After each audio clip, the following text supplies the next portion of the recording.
नमस्कार दर्शकों।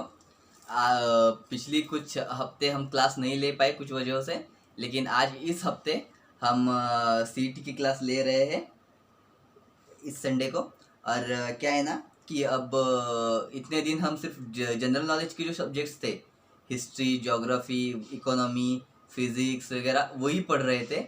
आज हम फिर से लॉ का एक सब्जेक्ट पढ़ेंगे। हमने इससे पहले लॉ के दो सब्जेक्ट्स पढ़े थे, क्रिमिनल लॉ पढ़ा था और एक सिविल लॉ पढ़ा था। आज हम कॉन्ट्रैक्ट लॉ पढ़ेंगे। ओके, तो मैं आज का लेक्चर स्टार्ट करता हूँ। Contract.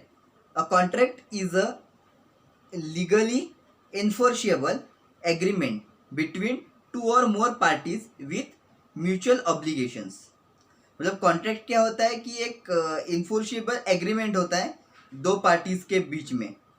In Indian contract act 1872 section 2H defines the term contract as an agreement enforceable by law. मतलब इसमें क्या बताए, डेफिनेशन क्या बताए कि कॉन्ट्रैक्ट क्या है, एग्रीमेंट एनफोर्सेबल बाय लॉ। अब एग्रीमेंट क्या होता है, section 2E of Indian contract act 1872 defines agreement as every promise and every set of promises forming the consideration for each other and a promise is defined as an accepted proposal.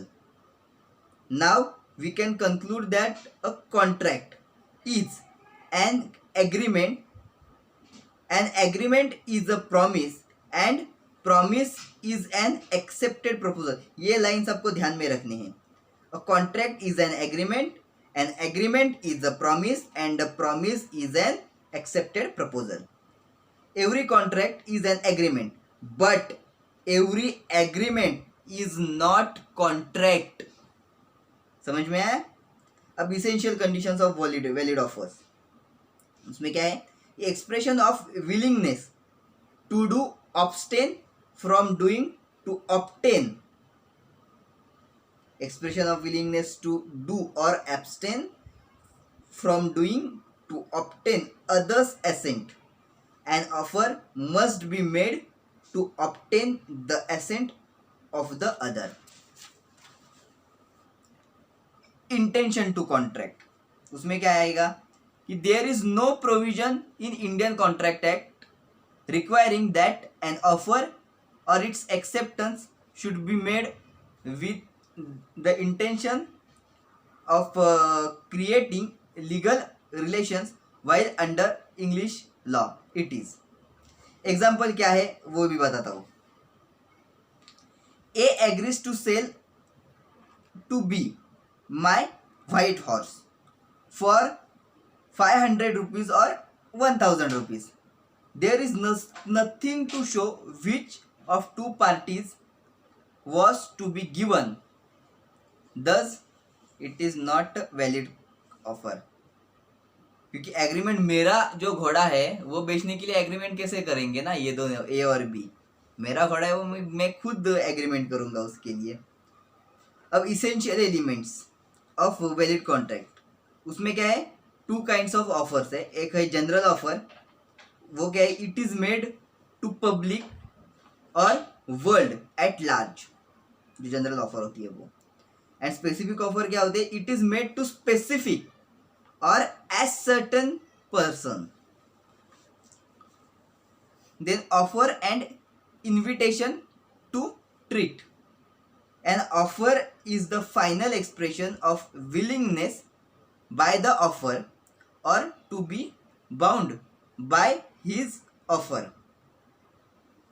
अब acceptance, section 2B of Indian Contract Act 1872 defines acceptance as when the person to whom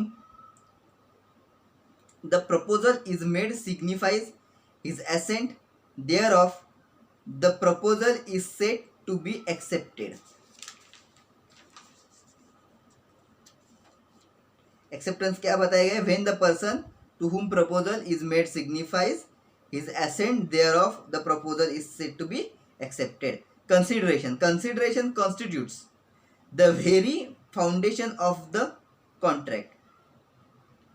It is the cause of the promise, and its absence would make the promise a gravious or bare promise.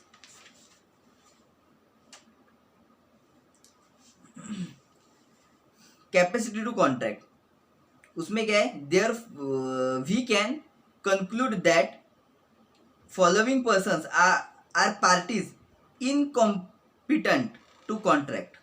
वो कौन कौन से हैं? Minor person है, person with unsound mind है, person disqualified by any law from contracting. Minor person मतलब क्या? जिसकी एज होती है 18 साल के से कम, उससे उसके साथ आप कोई कॉन्ट्रैक्ट नहीं कर सकते. मतलब अगर किसी के साथ आप कोई भी कॉन्ट्रैक्ट कर रहे हो तो आपको उस इंसान की एज को पता चाहिए. अगर ऐसे मतलब हम फॉर्मली देखते हैं, अरे यार इसकी मूछें वगैरह निकल आई है, दिखने में तो बड़ा लंबा चौड़ा दिख रहा है, मतलब इसके 18 साल पूरे हो गए, वैसा नहीं हो, वो 17 साल का भी हो सकता है. आप कॉन्ट्रैक्ट कर जाएंगे उसके साथ और वो वैलिड नहीं होगा, इसलिए माइनर पर्सन के साथ कॉन्ट्रैक्ट नहीं किया जाता. उसमें एक माइनर पर्सन में कुछ पॉइंट्स दिए हैं. No estoppel against minor.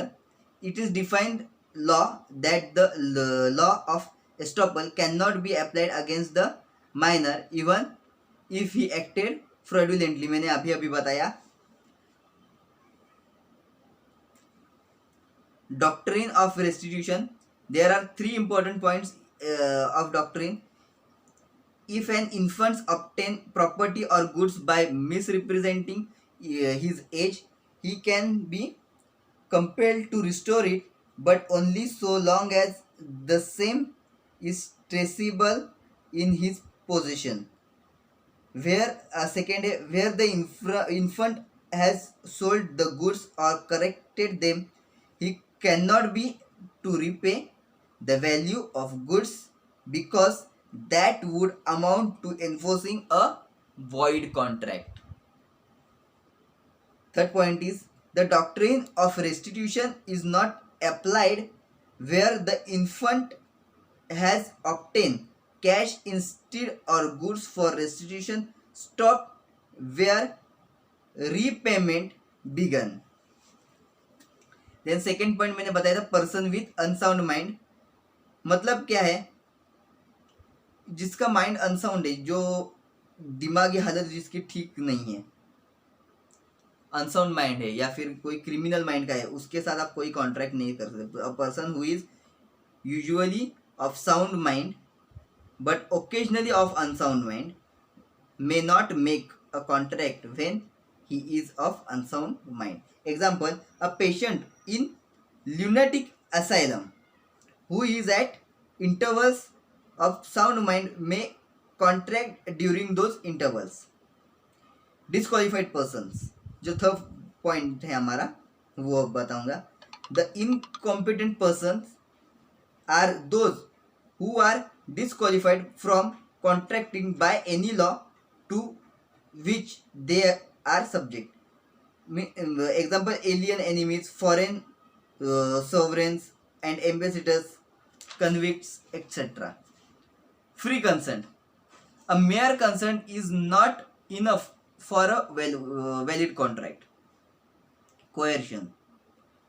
A consent is caused by coercion when it is obtained by first committing or threatening to commit any act forbidden by the Indian Penal Code, and second, unlawfully detaining or threatening to detain any property. Then अब पढ़ेंगे fraud के बारे में. Fraud क्या है? Fraud means and includes any of the following acts committed by party to contract of with his connivance or by his agent, done with intent to deceive or to induce a person to enter into a contract. Active concealment of a fact of a person. any other act fitted to deceive. Misrepresentation देखेंगे हम. A contract the consent to which is induced by misrepresentation is voidable at the option of the deceived party. Mistake means an erroneous belief about something. It may operate upon a contract in two ways. Limitation on freedom of contract. For the validity of a contract, it is essential that the consideration and object should be lawful. The object and consideration may in some cases buy the something but may also be different. The consideration or object of an agreement are lawful unless it is forbidden by law, it is fraudulent. Then valid agreements हम देखेंगे. An agreement not enforceable by law is said to be void. मतलब जो ऐसा agreement जो not इन्फोर्शिएबल law मतलब law के मुताबिक इन्फोर्शिएबल नहीं है उसे वॉइड कहा जाता है. वैलिड और वॉइड इसमें ये अंतर होता है. वैलिड अलग होता है, वॉइड अलग होता है. These are first, agreement of which the consideration or object is unlawful, agreement without consideration, agreement in restraint of marriage, agreement in restraint of trade, agreement by way of vapor, discharge of contract. उसमें क्या आएगा? When the performance of the contract becomes impossible, the purposes which the parties have in mind is frustrated. Examples उसके बताता हूँ कुछ. मतलब A agrees with B to discover treasure of magic. The agreement is void. मतलब A क्या कह रहा है B को कि डिस्कवरी करो ट्रेजर ऑफ मैजिक का, तो दिस एग्रीमेंट इज वॉइड. वो वॉइड एग्रीमेंट हो जाएगा. और एग्जांपल बताऊंगा तो और एक आएगा. A and B contract to marry each other before the time fixed for the marriage. A goes mad, the contract becomes void. मतलब ए और बी ने कॉन्ट्रैक्ट किया है कि वो एक दूसरे के साथ शादी करेंगे, लेकिन जो टाइम शादी की जो डेट थी उनकी उसके पहले ही ए पागल हो गया, ए जो था वो. देन कॉन्ट्रैक्ट जो था वो वॉइड हो जाएगा. देन ग्राउंड्स ऑफ फ्रस्ट्रेशन बताऊंगा. First, destruction of the subject matter. Then second, change of circumstances. Third, commercial hardship. Fourth, non-occurrence of a contemplated event. Fifth, death or incapacity of party. Sixth, government or legislative intervention. Seventh, intervention of war. तो दर्शकों, आज का जो हमारा contract law था subject जो chapter था वो आज यहीं पे ख़त्म होता है. इसी के साथ मैं कुछ बात कहना चाहूँगा आपसे. जैसे कि अगर आपको ये जो CET की एग्ज़ाम पेपर्स चाहिए या फिर क्वेश्चन बैंक चाहिए हो आपको, तो नीचे डिस्क्रिप्शन बॉक्स में मेरा नंबर लिखा हुआ है, वो आप जाके चेक कर सकते हैं. वहाँ पे मतलब वो मेरा व्हाट्सएप नंबर है. वहाँ पे आप मुझे और कॉल भी लगता है, उस पर आप कॉल करके वो जो क्वेश्चन बैंक है वो आप मंगवा सकते हैं मुझसे. वो थोड़े से चार्जेबल रहेंगे. 100 रुपीज़ चार्ज होगा उसके लिए, और 100 रुपीज़ में आपको सारे के सारे क्वेश्चन बैंक्स मिल जाएंगे. तो इसी के साथ इस वीडियो को लाइक करें, ज़्यादा से ज़्यादा शेयर करें, और हमारे इस क्रांति सूर्य होम मैजिक इस चैनल को सब्सक्राइब करना भी ना भूलें. धन्यवाद.